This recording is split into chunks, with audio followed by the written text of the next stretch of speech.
Hello बच्चों, आप लोग कैसे हैं? आई होप आप सभी लोग काफ़ी अच्छे होंगे और हमारी क्लासेस भी देख रहे होंगे।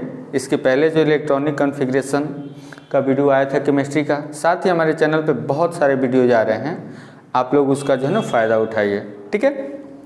आज जो है सबसे मज़ेदार बात यह है कि आज हम आपके लिए लेकर के आ रहे हैं क्लास 9th का एटॉमिक स्ट्रक्चर, यानी कि स्ट्रक्चर ऑफ एटम, जो कि आपका 4th चैप्टर है। इस चैप्टर को हम लोग NCERT में दिए गए टॉपिक्स के अकॉर्डिंग पढ़ने वाले हैं। तो आप लोग जो है ना साथ में बुक्स रखेंगे और कॉपी के साथ पेन भी ज़रूर रखिएगा। बगल का जो भी दरवाजा उसे बंद कीजिएगा, क्योंकि बगल का बच्चा जो है ना गेम खेल सकता है तो डिस्टर्ब होगा, ध्यान रखिएगा इस बात का, ठीक है। तो आइए सबसे पहले हम लोग देख लेते हैं कि कौन कौन से टॉपिक जो हैं इसमें मेंशन है, जिसको कि हम लोग को डील करना है। बच्चों, सबसे पहला टॉपिक है चार्ज्ड पार्टिकल्स इन मैटर, यानी कि मैटर में जो चार्ज्ड पार्टिकल्स होते हैं। चार्ज यानी कि कौन? जिस पे आयन हो ना, पॉजिटिव या फिर निगेटिव। हो सकता है वो पॉजिटिव चार्ज हो या फिर हो सकता है कि वो निगेटिव चार्ज हो। ऐसे जो है पार्टिकल्स हैं मैटर के, उसको भी हम लोग को देखना है। और आप लोगों से तो ये तो छुपा नहीं है कि मैटर क्या चीज़ से बना हुआ है, एटम से बना हुआ है ना, कनाद ने बताया था, याद रखिएगा, ठीक है। उसके बाद हमारा जो सेकेंड टॉपिक है वो है the structure of an atom. आ रहे हैं सीधे टॉपिक पे, यानी कि एटम के स्ट्रक्चर को सेकेंड टॉपिक में हम लोग पढ़ेंगे। अभी स्ट्रक्चर ऑफ एन एटम, इसको पढ़ने की क्या ज़रूरत है, देखते हैं। मान लीजिए आप लोग 3 दोस्त हैं और तीनों से कहा गया कि आप जो है एटॉमिक स्ट्रक्चर बना के दिखाइए। सोचिए आप लोग, तो मैंने साइंटिस्ट बना दिया है कि नहीं। तो मान लीजिए ए है, ए ने जो स्ट्रक्चर बनाया वो स्ट्रक्चर था ऐसे। उसने जो है ना, उसका बर्थडे कुछ ही दिन पहले बीता था और क्या हुआ कि बर्थडे में उसके यहाँ केक आया, तो सोचा अरे क्यों नहीं जो है ना हमारा जो है स्ट्रक्चर बर्थडे केक की तरह होगा। और फिर उसने क्या किया, ये वाला जो है ना पूरा क्रीमी सब्सटेंस हो गया, यानी कि पूरा क्रीम लगा हुआ है, और साथ ही बीच में जो चॉकलेट्स लगे होते ना, वो इसके चॉकलेट्स लगे थे। तो बोला कि सर जो ये वाला क्रीम वाला एरिया है, ये जो है ना प्लस भी पॉजिटिव है और ये जो है ना माइनस भी निगेटिव है, और यही तो स्ट्रक्चर है एटम का। फिर जो है ना बी था, बोले कि चलो बी वाला लेकर के आओ। बी वाला देखिए क्या बनाता है। बी वाला जो है वो बोले कि नहीं सर, हम तो इसको इस तरीके से बनाए हैं। और उसने कहा कि यहाँ पे जो है ना प्रोटॉन को बैठा दिए, यानी कि पॉजिटिव चार्ज, और इसमें जो है ना हमारा निगेटिव चार्ज है। ये तो कितनी मज़ेदार की बात है कि 2 लोग जो है ना 2 डिफरेंट स्ट्रक्चर को लेकर के आए, और थर्ड क्या लेकर के आता है, तो जो सी हमारा है वो लेके आ रहे नहीं सर, हम तो इससे भी जो है ना अलग बनाए हैं, और वो जो है ना इस तरीके का स्ट्रक्चर बना के लाता है, ठीक है। इस तरीके का स्ट्रक्चर बना के लाया। अब हो गई ना प्रॉब्लम सबके सामने कि इसमें से राइट स्ट्रक्चर कौन सा है। हमारे सामने प्रॉब्लम है, आपके सामने प्रॉब्लम है। तो चूंकि हम एटम का जो राइट स्ट्रक्चर पता करें, इसके लिए हमें एटॉमिक स्ट्रक्चर का बहुत अच्छे से पढ़ना जरूरी है। और सबसे मज़े वाली बात यह है कि इससे जो ना बहुत सारे क्वेश्चन आपके 9th में तो आने ही हैं, साथ में 11th, जेई, नीट, सबके सब में आएंगे। तो आपका जो बेस है वो तो स्ट्रांग होना चाहिए। स्ट्रांग होने के लिए आपको हमारे साथ बना रहना पड़ेगा, हमारे चैनल के साथ जुड़ना पड़ेगा, है कि नहीं। तब तो हम आपके बेस को और स्ट्रांग बनाएंगे। तो the structure of an atom हमको क्यों पढ़ना है ये तो आप लोग जान गए। अब इसमें पढ़ना क्या क्या है, वो कौन कौन से टॉपिक होंगे जो हम आपके साथ डील करेंगे। ऐसा नहीं कि आप जो है ना हम फोटो दिखा रहे हैं, आपने जो है सिर्फ सुन लिया, बिल्कुल नहीं। आपको क्या करना है कि इसको नोट डाउन भी करते जाना है। और जो हमारी क्लासेज होंगी, यानी कि जो भी हमारे लेक्चर्स आएंगे केमिस्ट्री में, वो बस इसी सीरीज के अकॉर्डिंग आएंगे और आपको इसी टॉपिक वाइज जो है ना पढ़ना रहेगा। इससे फ़ायदा ये होगा कि आपको ये भी पता चलेगा कि हमारा नेक्स्ट टॉपिक कौन है। आज जो वीडियो आएगा वो किस टॉपिक का वीडियो आएगा, और फिर आप उसको पढ़ करके जब आप इस वीडियो को देखेंगे तो और भी मज़ा आएगा पढ़ने में, और आपके कंसेप्ट जो है ना पूरे क्रिस्टल क्लियर होंगे। तो स्ट्रक्चर ऑफ एन एटम में हमारा जो फर्स्ट पॉइंट है, यानी कि इसको हम कह सकते हैं कि ये है हमारा 2.1 है। 2.1 में हम लोग जिससे मिलने वाले हैं वो है हमारे थॉमसन अंकल। और जब एटम के स्ट्रक्चर देने की बात चल रही थी तो इसमें जो है ना इस रेस में सबसे आगे निकले थे हमारे थॉमसन अंकल, यानी कि थॉमसन अंकल ने एक एटम का स्ट्रक्चर बताया था। तो उस स्ट्रक्चर का यानी कि जो मॉडल दिया था उन्होंने, उसी को हम लोग बोलते हैं कि Thomson's model of an atom. अब इसको जब हम रीड करेंगे यानी कि जब भी इसका स्टडी करेंगे तो क्या क्या देखेंगे? सबसे पहले इसके क्या लिमिटेशंस थे, ठीक है, यानी कि इसमें लिमिटेशंस, ड्रॉबैक, स्कोप, सारी चीज़ें, इन्होंने कौन कौन सी गलतियां की, क्या क्या सही बात इन्होंने बताया, इसको काफ़ी अच्छे से हम लोग देखेंगे। उसके बाद देखिए हमारा आता है Rutherford's model of an atom. Thomson uncle लेकर के आए मॉडल, चलो ये लो मॉडल आ गया मेरा एटम का। तब तक जो ना रदरफोर्ड बगल में थे, हैं गलत मॉडल है, हम तो इसमें मन भी नहीं करते हैं। ऐसे कंडीशन में क्या होगा कि आप जो है ना बोला कि ठीक है, जब आप नहीं मानते तो आप लेकर के आइए। फिर क्या हुआ, रदरफोर्ड साहब भी एक जो है ना मॉडल लेके आए कि नहीं नहीं हमारा ये मॉडल है, अच्छा ये मॉडल है। तो जब रदरफोर्ड का मॉडल यहाँ पे आया, ठीक है, फिर जो है ना एक और साइंटिस्ट थे, वो भी गुस्सा गए, ऐसे कैसे होगा। तो उन्होंने भी अपना जो है ना एक मॉडल लाया, उनका नाम था नील्स बोर, और उस मॉडल को हम लोग जानते हैं Bohr's model of an atom, ठीक है।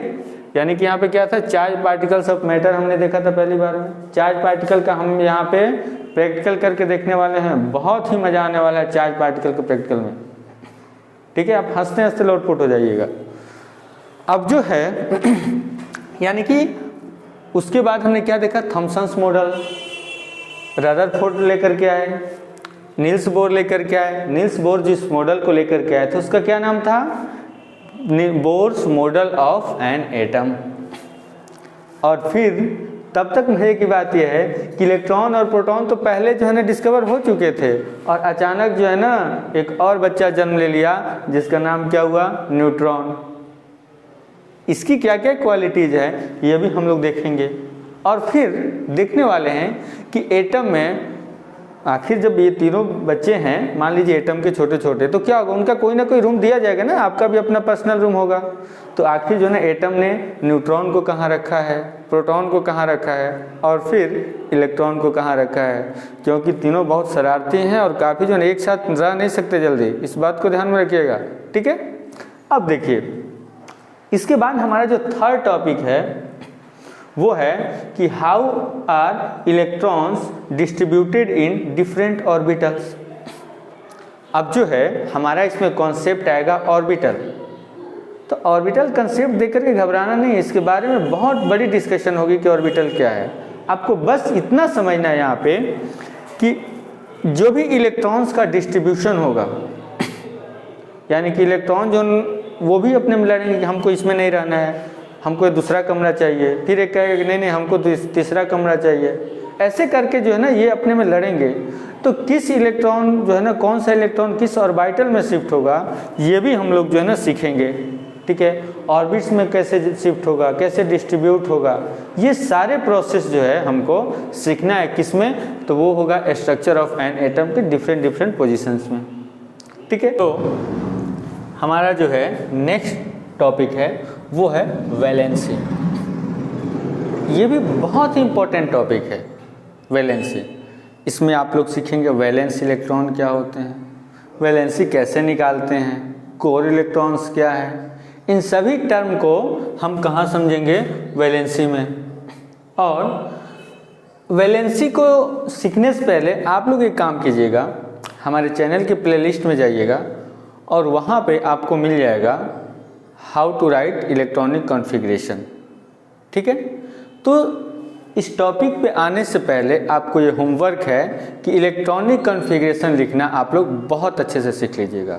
उस वीडियो में आपको बहुत ही इलिब्रेट करके बहुत ही अच्छे तरीके से इलेक्ट्रॉनिक कॉन्फ़िगरेशन लिखना सिखाया गया है, क्योंकि जब हम लोग वैलेंस इलेक्ट्रॉन कोर इलेक्ट्रॉन की बात करेंगे, वैलेंसी निकालेंगे, तो बिना जो है ना इलेक्ट्रॉनिक कॉन्फ़िगरेशन लिखे हुए आप वो फिर फाइंड नहीं कर पाएंगे, फिर आप जो है ना बोर फील करेंगे। ठीक है, तो हम नहीं चाहते कि आप बोर फील करें, हम ये भी नहीं चाहते कि आपके मार्क्स कम आए, हम चाहते हैं कि आप अपने स्कूल में टॉप करें, क्योंकि आप हमारे साथ जुड़े हुए हैं। तो इसके लिए आपको क्या करना होगा कि वैलेंसी के पहले आपको वो वीडियो ज़रूर देख लेना होगा। 4-5 बार आप उस वीडियो को देख लीजिएगा और फिर आप बहुत ही अच्छे से SPDF में कैसे इलेक्ट्रॉन का डिस्ट्रीब्यूशन हो रहा है, कैसे भी किसी भी एलिमेंट का इलेक्ट्रॉनिक कॉन्फ़िगरेशन लिखा जाएगा, ये आप सीख जाएंगे। ठीक है, उसके बाद हमारा जो नेक्स्ट टॉपिक है वो है atomic number and atomic mass, यानी कि मास नंबर। अब एटॉमिक नंबर क्या है, मास नंबर क्या है, ये भी आप लोग के लिए बहुत इंपॉर्टेंट है। तो ये हम लोग भी देखेंगे किसके बाद, वैलेंसी के बाद। क्या क्या देखेंगे, एटॉमिक नंबर और मास नंबर।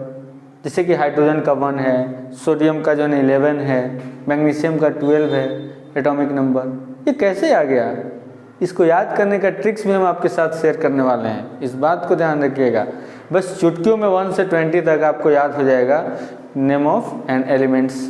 ठीक है, तो आप ज़रूर बने रहें हमारे साथ। और हमारे इसमें सबसे लास्ट टॉपिक होगा वो होगा आइसोटॉप्स। आपको कुछ सुना सुना सा लग रहा है, आइसोटॉप्स क्या है? थोड़ा सा हम हिंट आपको दे देते हैं कि आखिर ये आइसोटॉप्स है क्या।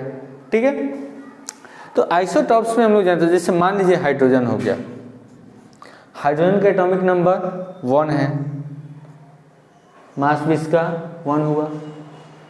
ठीक है, यानी कि वेट यही हाइड्रोजन का है ना 1 होगा, फिर 2 हो जाएगा ड्यूटेरियम, और फिर जो क्या देखेंगे 1 और 3। एटॉमिक वेट इसका क्या हो रहा है, बढ़ते जा रहे हैं। यहाँ पे 1 था, 2 हो गया, 3 हो गया। यहाँ पे क्या है, सोचिए, यहाँ पे आप देख रहे हैं कि सबका जो है एटॉमिक नंबर एक ही है, यानी कि 1 1 1 हाइड्रोजन ही है, लेकिन इसका मास कैसे बढ़ गया। ठीक है, ये भी टर्म्स हम लोग समझने वाले हैं, जैसे कि C12। ठीक है, या फिर यही बात करते हैं हम लोग C14 की। आप जब जो है आपके सामने कोई बहुत बड़ा रॉक रख दिया जाए और कहा जाए कि बहुत पुराना रॉक है, ठीक है, युधिष्ठिर इसी पे बैठ करके खाना खाते थे, है कि नहीं।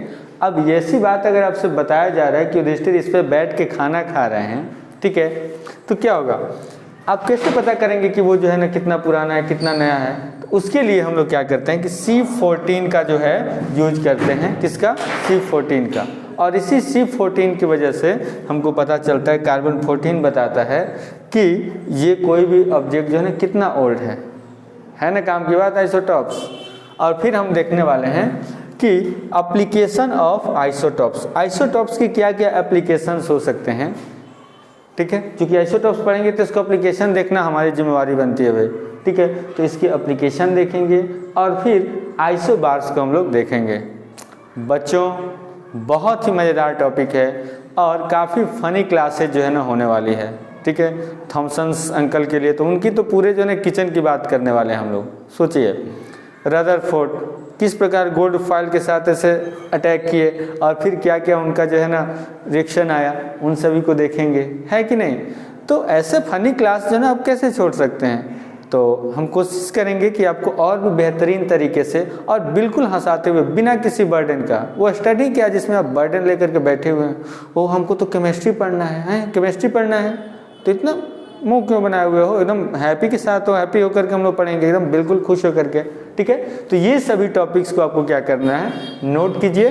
ठीक है, और फिर जो है आप लोग अगले जो है ना टॉपिक का वेट कीजिएगा, जिसमें कि हम लोग बात करेंगे जो भी चार्जेज हैं मैटर के अंदर, कौन कौन से चार्जेज हैं। ठीक है, चार्ज पार्टिकल्स की बात करेंगे। ठीक है, तो नेक्स्ट वीडियो आपको क्या आने वाला है, चार्ज पार्टिकल्स। तो हमारे साथ आप लोग जुड़े रहें। Thank you.